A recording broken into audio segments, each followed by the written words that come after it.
Hello बच्चों, हमें यहाँ क्वेश्चन गिवन है, ये पैसेज है। ठीक है, हमने इसका एक क्वेश्चन पहले कर चुके हैं, तो हम पैसेज को पढ़ते हैं फिर से। कह रहा है कि a fuel cell is a cell that is continuously supplied with an oxidant and reductant so that it can deliver current indefinitely. Fuel cells after offer possibility of achieving high thermodynamic efficiency in the conversion of gives free energy to into mechanical work।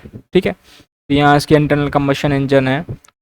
ये हमें क्या दे रखी है, यहाँ पे इसका formula दे रखा है कि इस फ्रैक्शन से क्या होती है, हीट ऑफ कंबशन कन्वर्ट करती है किसमें, मैकेनिकल वर्क में।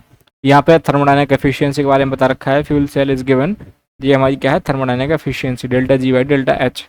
यहाँ डेल्टा जी क्या है, डेल्टा जी है gives free energy, delta H क्या है, एंथैल्पी ऑफ चेंज, एंड ये हमें क्या है, हाइड्रोजन ऑक्सीजन का फ्यूल सेल दे रखा है। ठीक है, मे हैव एन एसिडिक और एल्कलाइन इलेक्ट्रोलाइट। ठीक है, तो यहाँ पे हमें क्या दे रखा है, फ्यूल सेल दे रखा है और हमें इसका वैल्यू दे रखा है, इसका क्या वैल्यू यूज करना है। तो हमने एक क्वेश्चन पहले कर रखा है इसका ईएमएफ निकालने का। ठीक है, तो उसका ईएमएफ हमारा जो आया था, E cell is equals to आया था, वो आया था हमारा 1.3 वोल्ट। ठीक है, तो कह रहा कि the above fuel cell is produced constant used to produce constant current supply under constant temperature and 30 atm constant total pressure condition in a cylinder, and 10 moles of H2 and 5 moles of O2 were taken initially, and rate of combustion of O2 is 10 millimoles per minute। ठीक है, 10 millimoles per minute O2 हमारी क्या हो रही है, combustion हो रही है। ठीक है, O2 हमारे यहाँ पे क्या है, लिमिटिंग रीजेंट है। ठीक है, तो यहाँ पे द हाफ सेल रिएक्शन ये है। ठीक है, और कांस्टेंट सप्लाई हो रही है, मतलब क्या है कि हमारा O2 पूरा ही कंज्यूम होगा। ठीक है, कांस्टेंट सप्लाई है कि इसमें कंटिन्यूसली सप्लाइड, तो हम जितना O2 हमारा कंज्यूम होगा उसके हिसाब से हम टाइम निकाल लेंगे कितना टाइम इलेक्ट्रोलिसिस का होगा। ठीक है, तो to maximize the power unit per mass electrochemical cell, the electronic and electrolytic resistance of the cell must be minimized, and since the fused salts have lower electrolytic resistance than aqueous solutions, high temperature electrochemical cells are of the special interest of practical applications। okay, ठीक है, और हम ये हमें question के बने कह रहे हैं कि the above fuel cell is completely an electrolytic cell with CU voltmeter of resistance। ठीक है, तो रेजिस्टेंस का वैल्यू गिवन है, कितना है, 26.94 volt, and using platinum electrode initially CU voltmeter contains 1 liter solution of 0.05 USO4। यहाँ तो कॉपर किस फॉर्म में, Cu2 प्लस के फॉर्म में है। ठीक है, H plus in solution after electrolysis, तो H प्लस के सॉल्यूशन में क्या कंसंट्रेशन होगी आफ्टर इलेक्ट्रोलिसिस। ठीक है, तो देख लो यहाँ से हम क्या निकाल सकते हैं, यहाँ में वोल्टेज गिवन है, रेजिस्टेंस गिवन है, मतलब हम आई निकाल सकते हैं, और हम आई निकाल रहे हैं और आई को अगर हम टाइम से मल्टीप्लाई करते हैं तो क्या आ जाएगा, चार्ज आ जाएगा। ठीक है, और चार्ज के हिसाब से फिर हम इलेक्ट्रॉन से उसको डिवाइड करके क्या निकाल सकते हैं आसानी से, number of moles of H2। ठीक है, H plus formed, H plus कितने बनेंगे आफ्टर सॉल्यूशन में कितने बनेंगे। ठीक है, तो ये देखो ये आई हमें आ जाएगा V/R, तो यहाँ से क्या तो हो जाएगा, ये है 1.3 अपॉन 26.94, तो ये जो वैल्यू आएगी ये आ जाएगी 0.04825 एम्पियर। ठीक है, ये तो हमारी करंट आ गई। अब देखो यहाँ पे कह रहा है कि इसका रेट क्या है। ठीक है, 10 मिलीमोल्स पर मिनट, तो 10 मिलीमोल्स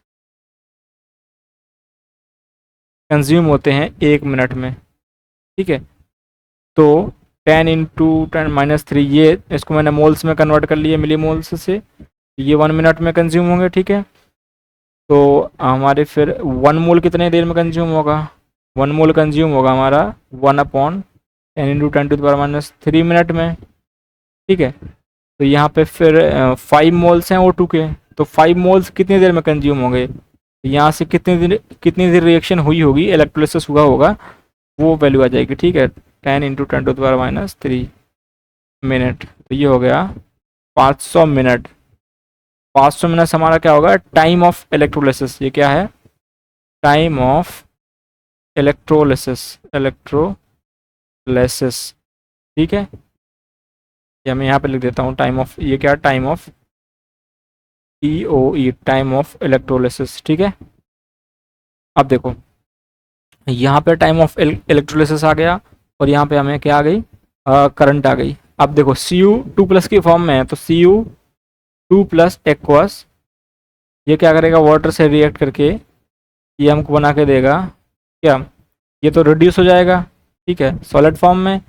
और यहाँ देगा हमें बना के क्या, यहाँ देगा ये सिंपली और यहाँ पे हो जाएगा half of O2 plus 2 times of H+ ये एक्वस, ठीक है। तो देखो चार्ज बैलेंस है, +2 इस साइड है, +2 इस साइड है, मतलब रिएक्शन हमारी फुली बैलेंस्ड है। तो अब देखो इसमें क्या हो रहा है कि 2 इलेक्ट्रॉन यूज हो रहे हैं, देखो 2 इलेक्ट्रॉन्स आर यूजिंग, ठीक है, क्योंकि +2 से +0 में जा रहा है ये ऊपर, तो यहाँ पे आ गए 2 इलेक्ट्रॉन्स। तो अब हम क्या निकाल सकते हैं, H+ कितने बने होंगे, H+ की कंसंट्रेशन H+ फॉर्म्ड, यहाँ से हम आसानी से निकाल सकते हैं। 2 इलेक्ट्रॉन यूज हुए हैं, ठीक है, चार्ज कितना I/T इतना पास किया गया डिवाइड बाई N/F, ठीक है। तो चार्ज क्या हो जाएगा, एक H+ बनाने के लिए कितना लगता है, और बने कितने हैं, 2 हैं, ठीक है। तो चार्ज कितना हो जाएगा, I का वैल्यू है 0.04825 मल्टीप्लाई बाई टेम्परेचर, टाइम कितना है 500, ठीक है। ये एक के लिए है, तो हमारे बने कितने हैं, सिंपली 2 हैं, तो यहाँ पे क्या हो जाएगा, हम 2 से मल्टीप्लाई कर देंगे, 2 हमारे बने हैं, ठीक है। और मल्टीप्लाई बाई 2 H+ बन रहे हैं ना, ठीक है। 2IT 500 × 60 अपॉन में क्या हो जाएगा, 2 इलेक्ट्रॉन्स यूज हो रहे हैं, 2 × 96500। तो जब इसको हम कैलकुलेट करते हैं तो ये हमारी वैल्यू निकल के आती है, इसको हमने सेकंड में कन्वर्ट किया मिनट को, ठीक है यहाँ पे। तो इससे हमारी जो वैल्यू निकल के आती है वो आती है 0.015 मोलर, ठीक है। ये हमारा क्या हो जाएगा आंसर, तो पहला ऑप्शन हमारा क्या हो जाएगा, सही आंसर हो जाएगा। तो I hope you understood the concept, thank you.